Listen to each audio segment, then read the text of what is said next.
Hello. Brandon Harvey here with this week's episode of Sounds Good. This is the podcast where every single Monday I sit down with an inspiring person and talk about happiness, overcoming struggles, and living a life of intentionality and wonder. This week, I'm so excited to share a conversation with Nate Snell, the founder and owner of Pips Doughnuts in Portland, Oregon. Pips is this amazing donut shop. They've been featured in all kinds of publications like the New York Times and Thrillist.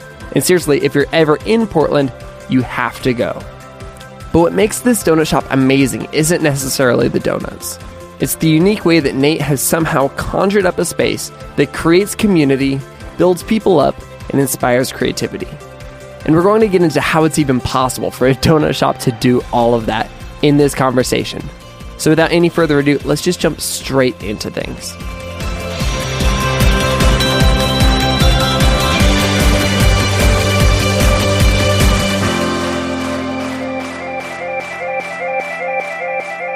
All right, everybody, I am here in person with Nate Snell of Pips Doughnuts. Nate, welcome to Sounds Good. Thank you. It's great to be here. This is so fun. We are across the street from your amazing donut shop. Literally. Yeah. Why did I drive? I know, right? I got in my car and I drove and I went around the corner and I pulled over and go, why did I just do that? So good. I love it. And you drove up in your Pips mobile. Yeah. The vintage 1973 Jeep Wagoneer, the Pips mobile. It's beautiful. Thank it's a you. beautiful thing. Thank you. I think I need to start this interview by just confessing that earlier this week I bought 4 dozen donuts from Pips. 8, maybe half of them. I am obsessed with your donuts, and they're a huge part of my life. And I'm just so excited. Well, about what's great is that makes 2 of us, and I can confess back to you the exact same sin that I committed. And I ate 2 dozen donuts out of 4 dozen that I made last week, and I'm really in love with my donuts too. So don't feel bad. You're not alone. Good. I think I first found out about Pips when my wife, who you know, moved in this very house across the street from your donut shop. Yes. And she became a little bit of the poster child for Pips on accident. Yes.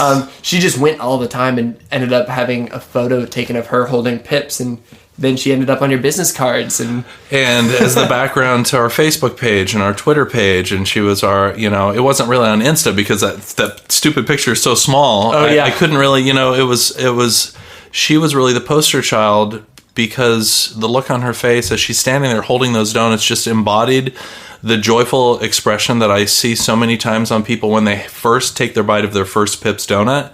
And it's like a whole paradigm shifting experience where their eyes just open really huge. They get these huge smile on their face. And it's often like, I can't believe a donut tastes that good. It's hot and fresh. Yes. So her picture, even though I didn't really know Sammy that well at all at that point, just embodied everything that brings me joy about running my shop. And I thought, you know what? That's the face, the candid picture of the experience that I want to convey to everybody that looks at our sites. that makes me so happy. And we've just become like accidental advocates for Pips. Anytime somebody's coming to Portland and they'll like reach out and be like, where should we go? We're like, you have to go to Pips, like first thing from the airport. And so I'm excited to be here having this conversation with you because it's not just that you found a really good recipe. You've created something really special. And that's what I want to get into. But I want to back up. And I know a little bit of the backstory of Pips, but I don't know all of it. But I do know that you did not set out to start a donut shop. It kind of happened on accident, didn't it? Yeah, accidentally on purpose, according to some greater thing that was moving in the universe that led us to that juncture, sure. My wife has a company called the Lamb's Table Catering that she has a really interesting business model in that she provides really high-quality Northwest-centric catering, but she creates custom menus for everyone. Wow. So her thing was more like she took the idea of a private chef where a custom menu is created and she brought it into the catering world. So she sits down with people. She has a conversation just like this. She'll spend an hour, 2 hours with potential bride or groom or, whoever she's meeting with. And she has a whole list where she gets to know them as people. What are their loves, their passions, their desires? What did they like to eat? And based on that, she creates a custom menu for every client. I had no idea. So, but magnified, a personal chef service magnified over 200 people.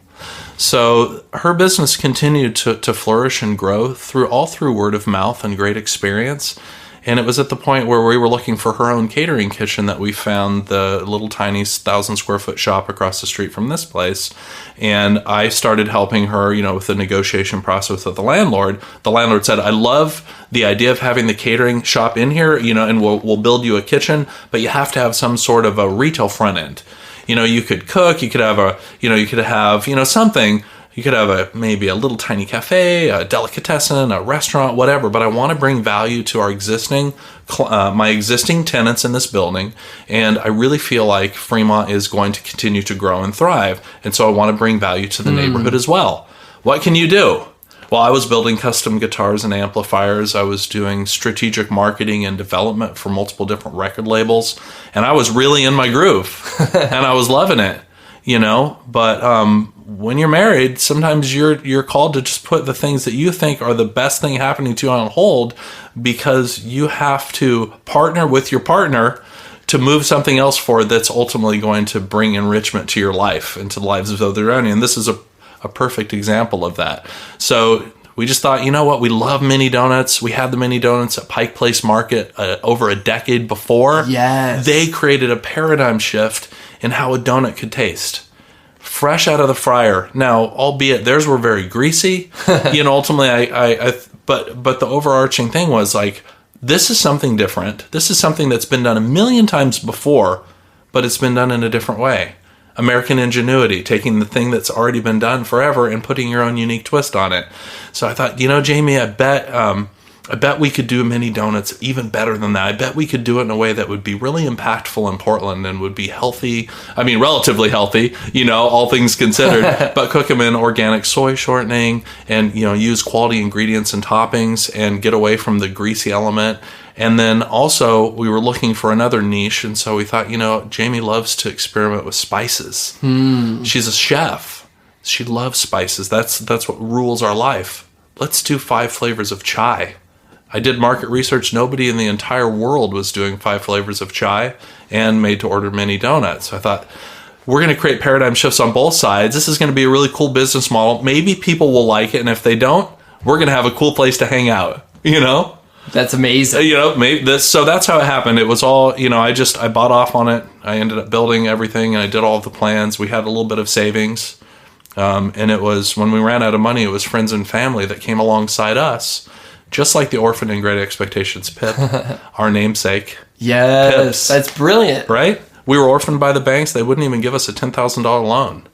We didn't have any credit. We had paid off all of our credit. We were debt-free, but we had no credit, so they wouldn't take a chance and even give us a loan.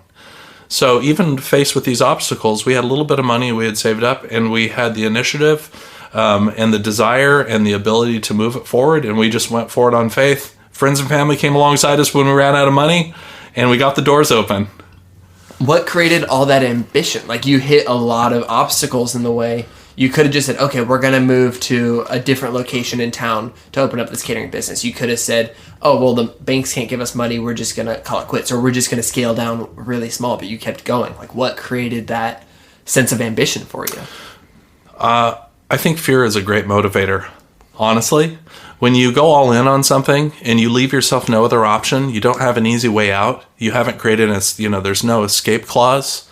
A lot of people would say, when you come up with a business model, it has to be, very logical. It has to be very smart. It has to be, everything has to fit. We just went all in because we have passion and we wanted to do this thing. So the fear of failure was incredibly motivating to us because it wasn't an option. So we were just going to do everything in our power and bring all of our resources to bear on making this thing work. That's amazing. And it worked. It's really cool. And it continues to grow and it continues to take off. And it's still incredibly fun. And I'm still very passionate about what I do 4 years later. That's beautiful. Okay, and so the atmosphere that you experience when you walk into Pips, there's something really magical about that. What kind of experience are you trying to create for your customers? You're not just a donut fryer in the middle of Pike Place Market. Right. You're creating an atmosphere. Right. What's your goal when you're at the beginning stages of deciding to create something? Well, I think that in terms of, authenticity gets batted around a lot as a term these days. Hashtag authentic. Right? Yeah, exactly. But we created a place, our goal was to create a place and a space we wanted to hang out in full of things that we wanted to eat and drink. So when the ultimate goal is to create a space you want to be in, it creates an authentic experience for yourself first so that you can relate authentically to people that come in. All of the high desert clouds that Jamie painted on the wall for all the murals, all of the wood we used, everything that's in our shop references back to something that has meaning to us. The chandelier from my parents' house, ranch house in Lewiston, Idaho, all of the plants that we brought in, even our cups that are made locally by Covet and Ginger have sand from Moab, Utah integrated into the glaze because Jamie grew up in Utah. That's really cool. So when you're able to point to all these things, all of the signs have been hand lettered. Everything has been done by hand because it references back to the type of care and excellence that we put into everything that we do. So I think, to circle back around to what you're saying, when you take that type of intentionality and creating a space that you're proud of in even the smallest details, the way that comes across to people when they come in is very unique.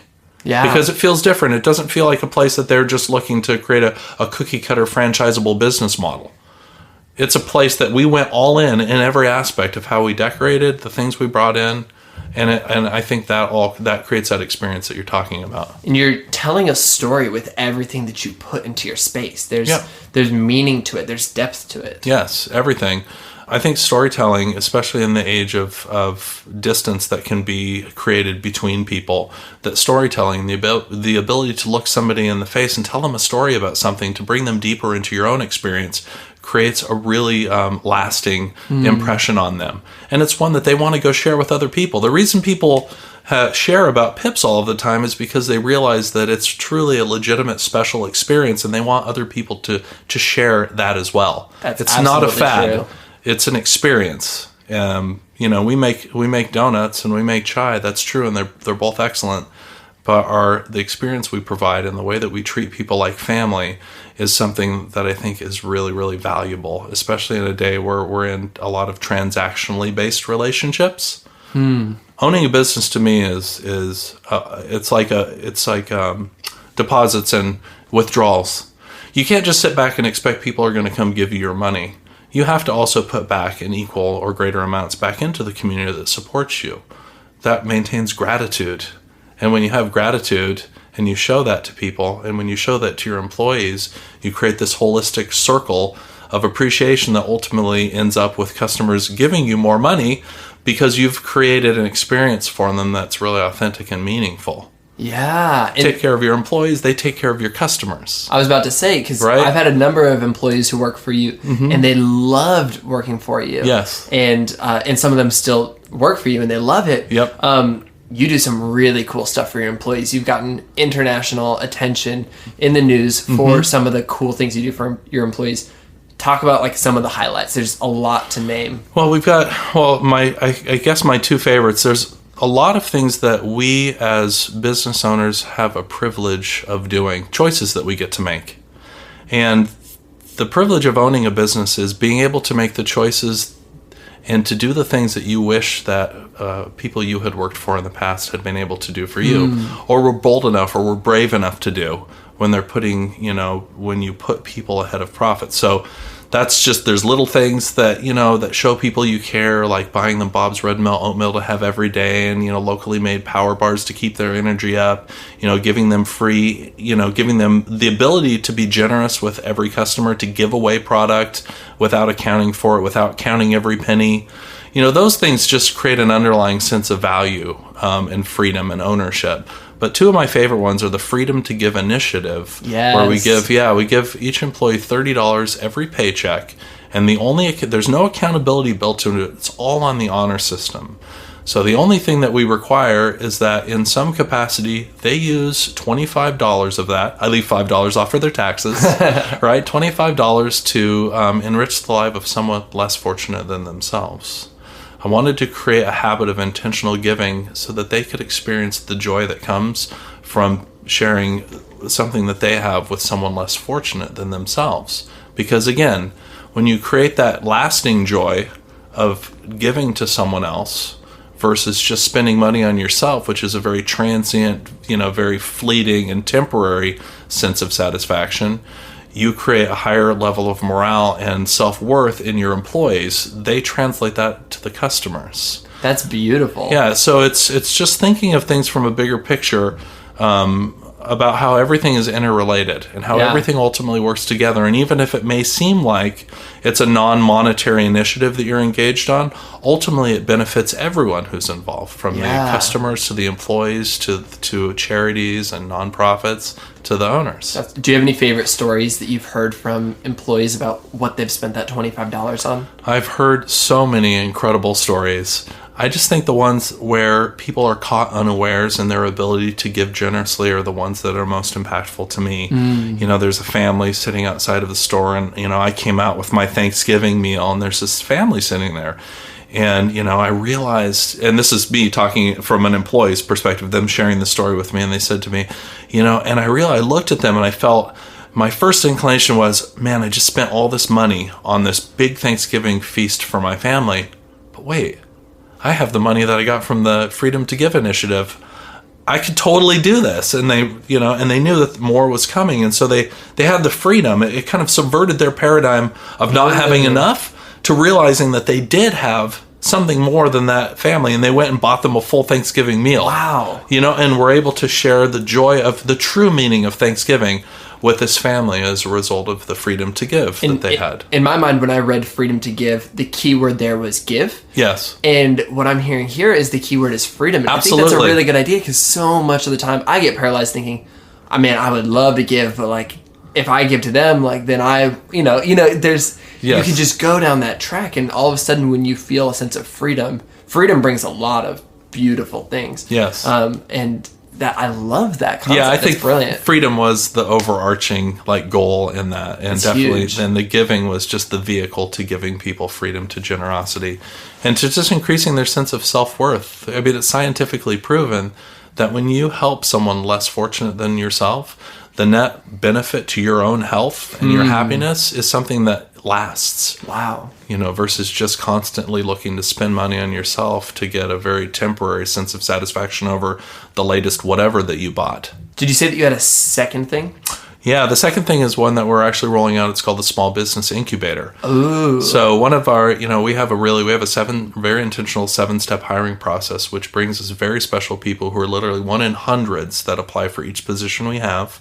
And it brings us a caliber of employee that are right at that juncture where they're ready to move within a year or 2 years into whatever career choice is their passion, whether it's being a graphic designer or working in the fashion industry or being a really high-level barista opening up their own coffee shop.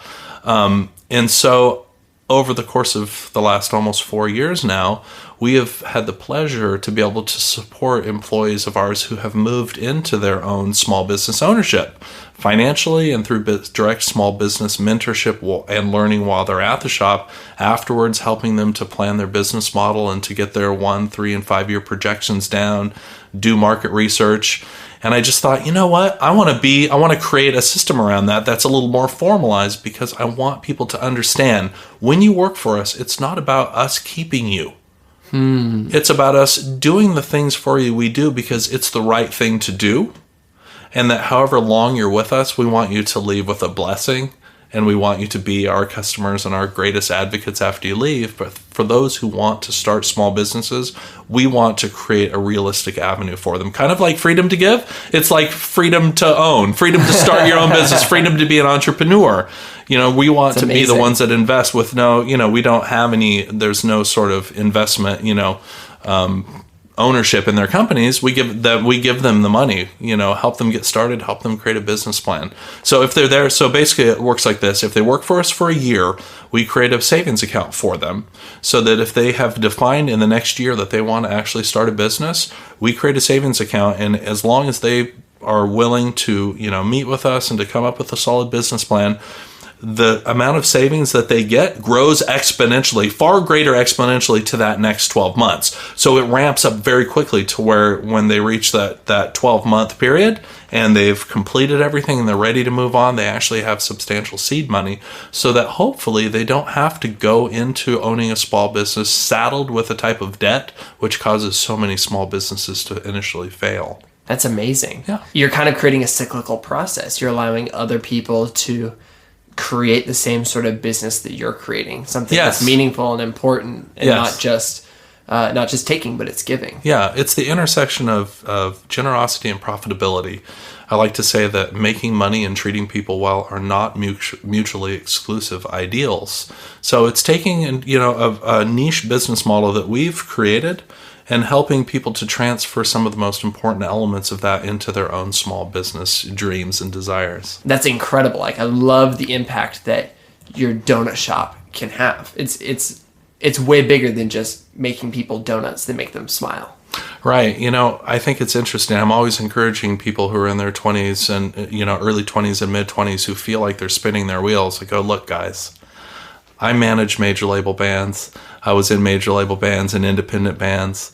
I worked as operations manager at large financial firms. I built custom guitars and amps. I worked at a Dutch Harbor, Alaska for Alaska Trawl Fisheries. I was a barista for many years. All that to say that every experience I have is ultimately moving you towards your vocation. That's huge. And my vocation ended up being a donut shop. And I regularly and efficiently use every experience I had leading up to this point at 45 to manage this donut shop in a way that I think is really unique and brings a lot of value to community. So I kind of think of it, it's really not about donuts and chai per se. It's kind of a bait and switch. People think, oh man, those donuts and chai are great. That's what brings them in. But ultimately, the experience they have is part of a greater social mission that we have to give back to our community and to do business in a way that's very inspiring and also very accessible. To show people that you can pursue your passion and do business well. Do it from a perspective that brings value to yourself and to your community and enrichment and long-term satisfaction over just short-term gain. That's incredible. That's amazing. That just makes me so happy hearing you talk about that. I think it's worth mentioning that Portland is famous for its donuts. So Voodoo Donuts was one of the first donut shops to just really blow up. Sure. Blue Star Donuts has gone international. Yep. Pips is obviously continuing to grow and become a really huge staple in the community. Sure. It would be easy for you to get really competitive in this sort of city, but you have this mantra that I love and that's really grown a lot over the last few years, that's community over competition. Yes. And I would love to hear more about why you decided to not be competitive, because most people's immediate reaction would be like, oh, I've got to cut in and get market share. I've got to be seen as the best donut shop. But you'll be on Facebook and you'll be saying, hey, congratulations to the donut shop down the street. They just got this new flavor. It's amazing. Everybody go check it out. Like, who does that? That's incredible. I think that Portland takes a lot of pride in being a progressive community. I don't think the negative elements of competition are very progressive at all. I don't think that people need to fight over scraps. There is so much to go around. There's so many people, and who needs to put them in a box by saying, what's the best this or the best that? I really take a lot of joy in the fact that there's so much variety out there. Everybody has their own niche. Everybody has their own thing that they do that nobody else does exactly like that. I want to celebrate that. That's what makes me excited. If people come in and they don't really like what that we're doing, and I'm like, well, what kind of donut are you into? And like, well, I'm really into this. I can just wholeheartedly say, well, I've had all of these donuts from all of these places. I really recommend that you go try this one. That's really cool. And it's really fun. It takes all the pressure off. When you're so caught up in competing, it creates worry, it creates stress. I don't know about you, but when I do things that I'm passionate about, those aren't adjectives that I want to use in the pursuit of my vocation. I would rather say, bringing people together, creating value, building a stronger community, being stronger together.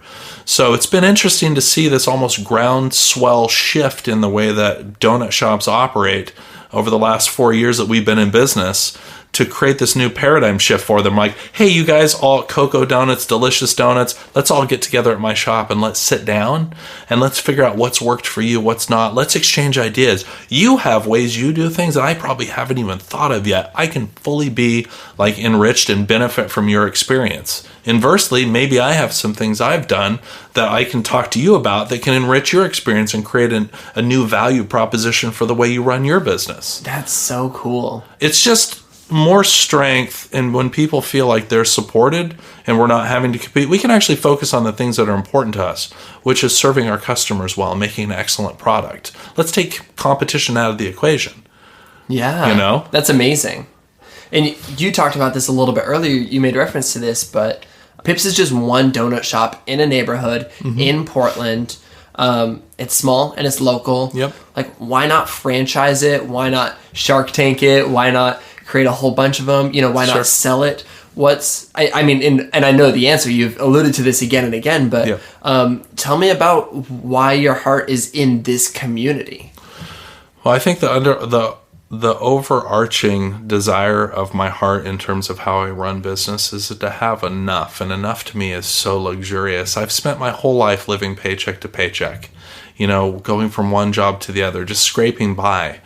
When you reach a point where you're doing a job that you absolutely love and you're making all ends meet, that to me is the epitome of success. That's amazing. So I don't want to personally fall into the trap that I'm really wary of, by over expanding, and because when you expand, you know, you create more of the things that bring you stress. And the more stress I have in my life, the less I am able to enjoy the thing that I'm doing. So yes, I could have more money, but ultimately, like, what is that more money going to buy me in terms of happiness and satisfaction? I have a thing that, you know, that has become over $1 million business in 4 years, you know, in this little tiny shop that's really involved in the community, and I love what I'm doing, and I have a really intimate connection with my customers, with our business, with the business community, and with our employees. I'm personally wary of diluting the thing that I love most by creating too much of it. Also, in an era where you're able to get just about anything instantaneously, I think there's a lot of value in creating a business that people have to actually work to get to. We're open at 8 a.m. because I don't want to wake up too early, and I don't want my people to wake up too early, and we're closed at 4 p.m. so that people can have a life when they get off work. Doing those things means that most people can't come to your business because they work in like a 9-to-5 job. So that gives us a really mellow, nice week that's manageable. We can get caught up, but just bonkers weekends. You know, I've intentionally funneled all of our business in the weekend. We have a 50-50 split between tourists and regulars on the weekdays, and then we have about 70% tourists and, you know, about 40% locals on the weekends. So I can't imagine replicating the experience that people have in our shop by opening up 5 other shops. Absolutely. You know? Plus, we're making good money, and I love what I do. Again, so many people I've talked to that have started small businesses, especially when they're a little bit younger, like, I work 16 hours a day, 7 days a week for years. I hate my job. How sad is it that people hate the very thing that they started being so passionate about? So I just said, you know what? I'm going to not work as much as I can. I'm going to hire great people. I'm going to trust them. I just want to scrape by and love what I'm doing. That was my base level, and then it's grown so much more than that. That's incredible. So everything that comes after that, I'm so grateful for. There's no ego tied up in it, because my baseline was just loving what I do and creating a place I wanted to hang out of full of things I wanted to eat and drink. That was it. I didn't have these goals of being rich or being a millionaire or anything like that. So all of the success that we've had, which is funny, people think, well, you have lines out the door, you must be raking it in. Well, the more money we make, the more I give back. So even though we're, you know, making that much more money exponentially, the amount of money that I am putting back into our employees and into our community is as exponential as the money that we're making, right? Yeah. So it's funny. It's just with greater money comes the ability to give back greater, but you have to stay in that sweet spot. Too much money brings too much stress. Too little money brings too much stress. Yeah. I'm just trying to live in that space. That's good. You know, that bandwidth of gratitude and having enough. There's a perfect just space. I'm trying to balance it always. I never want to fall in that trap of hating the thing that I started. That's good. Loving. So I'm always trying to maintain the spirit of the startup for as long as possible. That's really good. Yeah. It's kind of it's just like flowing with it, Yeah. And I think a lot of people would look at what you're doing, and you just alluded to this, and say that you have been successful. And you talked earlier in the episode about how you've had a lot of experiences that have prepared you for what you're doing today. Mm-hmm. You've had so many diverse experiences. Do you think that now that you've quote unquote found success, or you found this thing that you're passionate about and it's getting attention and you continue to enjoy, do you think that's what you're going to do forever? Or is this just another thing that's going to prepare you for the next thing? Like, what does that look like? Because you're a step ahead of me in life, and for me, I'm like, okay, cool. Do I keep on doing this thing that I've been doing forever because I found a degree of success in it and I enjoy it? Mm-hmm. Or do at one point I let it go even though I continue to enjoy it so I can jump to the next thing? Where are you at with that? Well, I can answer that question because the very experience of how Pip started addresses that. I was doing something that I thought I absolutely loved, that engaged me in all of my passions, and yet when an opportunity presented itself to stretch me and to take me into unknown territories, with my wife, we gave it a lot of careful consideration, and we decided to go for it. So I'm going to go with it and love what I'm doing for as long as it's the right thing to be doing. I'm always open to new experiences, but I'm willing to go in the long run. I've been married for 18 years now. I have 3 kids. I've seen the ups and downs of relationships, the lows, and the highs. Passion only gets you so far. Perseverance is what's going to get you through those times when your passion isn't enough. Passion may get you started, but it's not going to maintain you in the long run. You need to have the perseverance to get through those times when passion seems to be gone. But you have to think, I'm going to stick it out. I'm going to continue because I know that there's something deeper and better right around the corner. It's going to come. It's going to be a hard slog, but all of the greatest things grow in the valley. They don't grow on the mountaintop, right? Your mountaintop experiences aren't something that are going to maintain you. It's how you operate when you're down deep in it, So I'm open, but I'm also open to sticking it out. Again, it's a balance. It's sticking it out, but also being open to knowing when the right time to make a new decision, is. That is absolutely beautiful. And I think that's the perfect time for us to transition to this part of the show where every single episode I love to ask our guests a few of the same questions. Okay. And so the first question is this: how would you describe the kind of person that you most admire in the world? Constancy. A person that I can rely on, like my dad. That I know that no matter what stage in life I've gone through, he's always been there for me. And he's told me honestly when I've done things that he feels aren't healthy to me.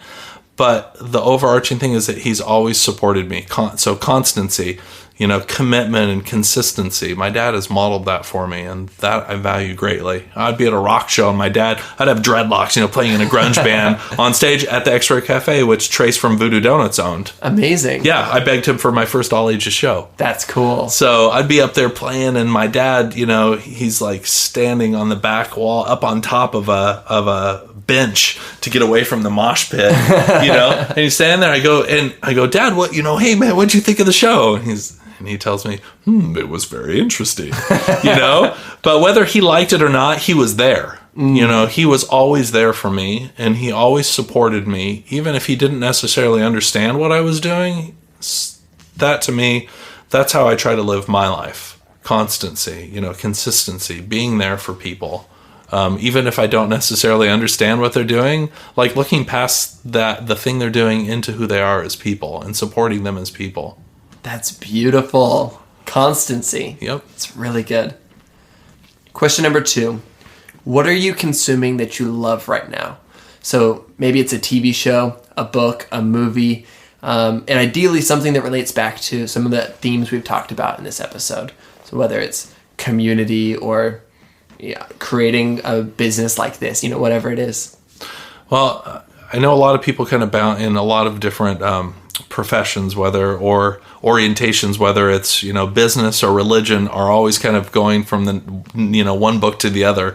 And I've never been like that. I've never been a really, a latest and greatest author reader. But I did come across a book called Small Giants, and it's just completely blown my mind. I didn't realize there were other companies that were out there that were doing things very similar to how we do things, that have maintained passion and focus for their business and ultimately achieved incredible levels of success. So just when you read a book like that and you realize, like, hey, I'm not alone, it's so encouraging and affirming. So that book has just been rocking my world in a great deal. But I also read 3 times a day. So, I have a multiplicity of different books that are always going from multiple different genres, just depending upon kind of how I'm feeling. I don't watch very much TV. I play a lot of music. I actually have a band that practices at Pips after hours. I was a little selfish when we expanded into our community room to make sure that it sounded really good. I sound shaped everything. I put acoustic foam behind these tapestries that we have hanging from the ceiling. So I sound shaped the room so that when I got in there with my band, it would sound really good. That's the upside of being a small business owner right there. Yeah, I'd say the thing that just feeds me so much right now is in this book, it's so affirming something that I've found to be so important and so oft times misunderstood. There's this movement that's going on that tells you should have everything. You should have it all. And I disagree slightly with that. I agree that you should have it all, but you just can't have it all at the same time.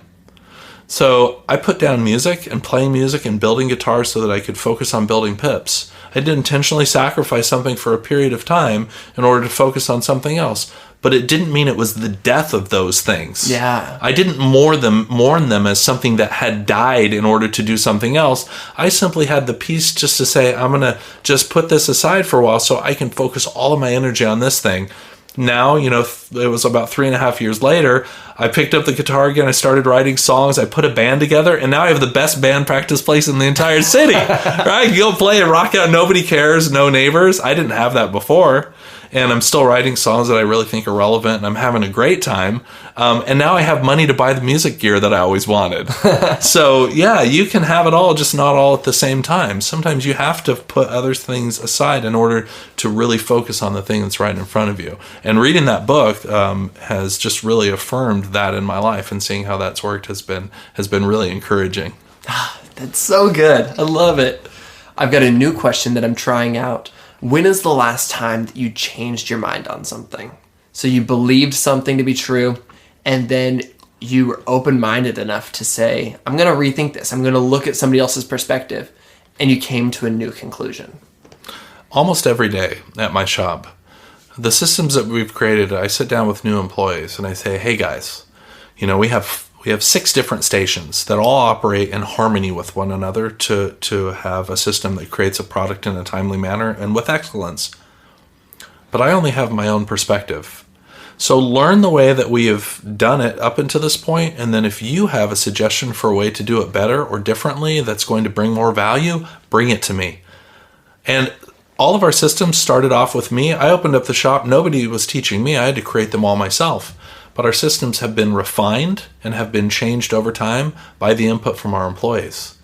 So not being stuck in a paradigm of, thinking that you know it all or you have the very best way has been an instrumental to us becoming the best that we can be.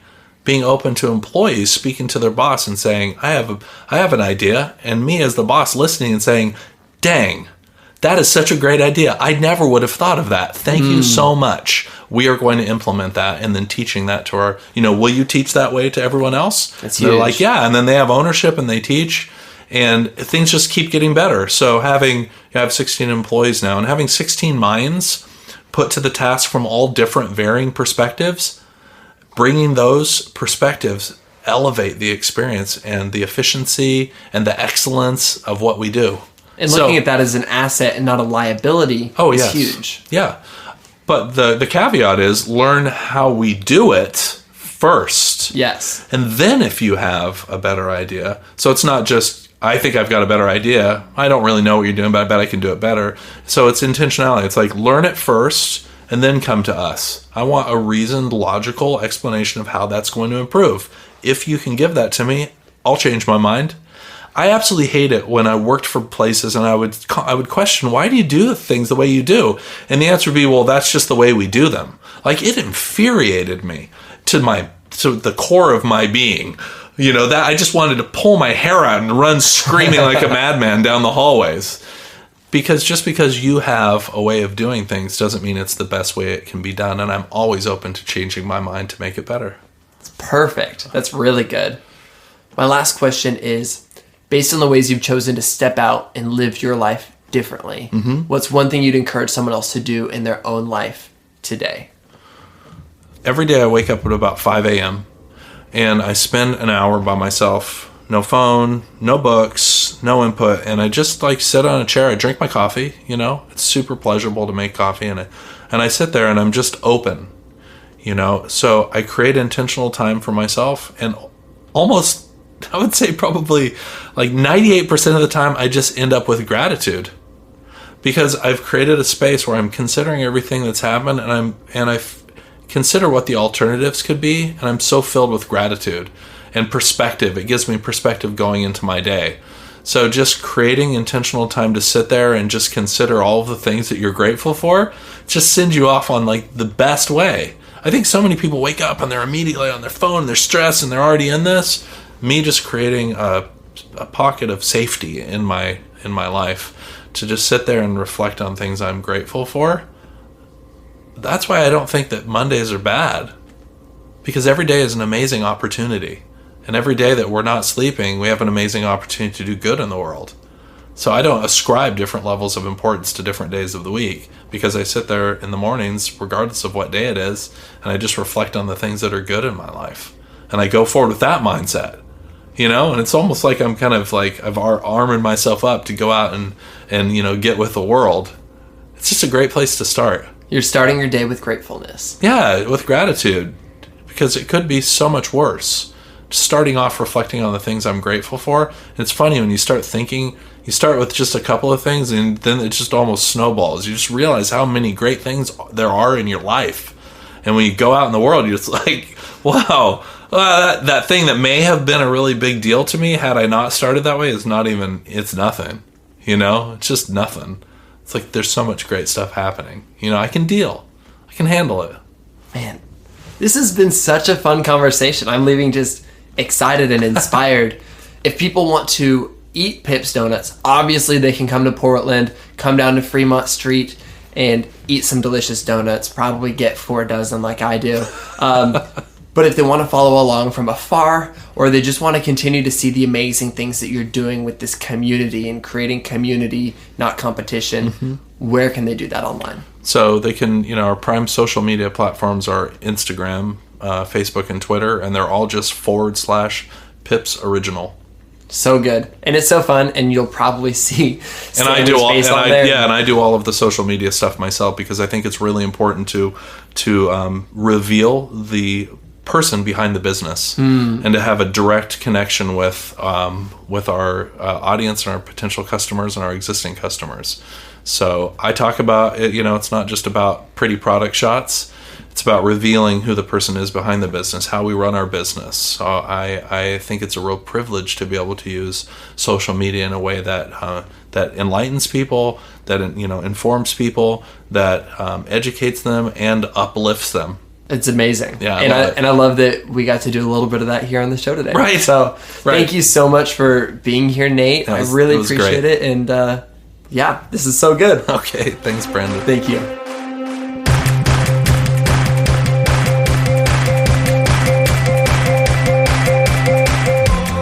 Thank you so much to each and every one of you who tuned into Sounds Good this week. I love getting to have these conversations so much. And if you love listening to them, please consider sharing about Sounds Good online. I love reading each and every one of your tweets, your Facebook posts, your Instagrams. They mean the world. If you want a little bit more positivity in your life, I actually send out this weekly newsletter every single week called The Good Newsletter. It's 5 curated good news stories that remind us that the world is full of goodness if we just take the time to notice it. You can join thousands of people who already subscribe at goodnewsletter.org. And this week and every week, you can find the show notes for this week's episode of Sounds Good at soundsgoodpodcast.com. This show, Sounds Good with Brandon Harvey, is part of the Gradient Podcast Network. It's created in collaboration between Gradient and I. And with that, that's a wrap for this week's podcast. I'll see you online, and I'll talk to you next week when we get the opportunity to learn from another inspiring person. Sound good?